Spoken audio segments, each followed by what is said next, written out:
Au Gabon et à Port-Gentil en particulier, il est plus rare de voir dans plusieurs salles de classe des lycées et collèges du public et privé, comme c'est le cas au lycée Joseph Ambroux Avaro de Port-Gentil, des salles de classe grabouillées.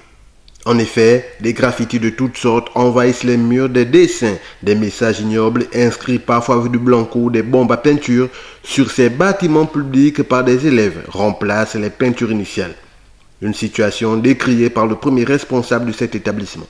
C'est un sujet préoccupant parce qu'il s'agit là de la détérioration du matériel public et surtout du matériel qui sert à première vue aux apprenants, qui bénéficient aux apprenants eux-mêmes. Et je ne comprends pas cette furie qu'il y a en ce moment où c'est un concours de graffiti. Et quel genre de graffiti?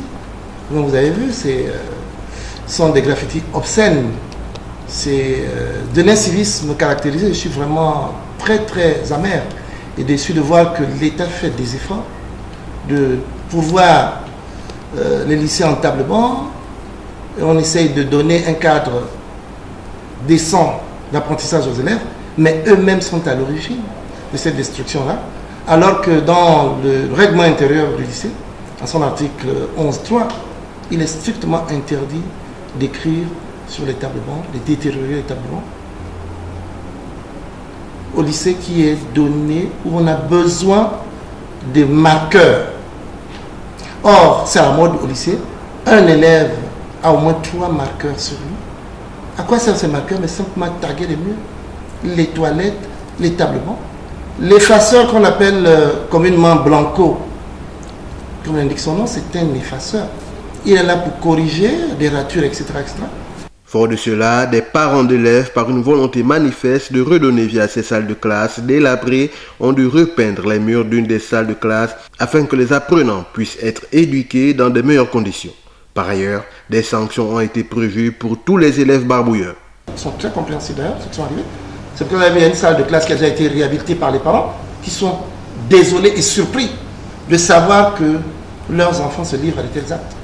Et nous avons pris une note, j'ai pris une note, signé du 21 février, aujourd'hui nous sommes le 23, que dorénavant, à partir de lundi, lors des foot, aucun élève ne doit entrer ici avec un marqueur.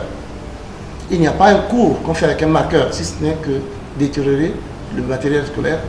Et les blancos, une mesure préventive aussi, les blancos sont arrêtés, interdits jusqu'à nouvel ordre. En cas de récidive, la note, elle est là, mais nous allons passer à 2 jours d'exclusion. Et on va interpeller les parents. Celui qui sera pris encore en flagrant délit, nous allons appeler les parents. Voilà un caractère d'incivisme qui devrait appeler à la conscience collective.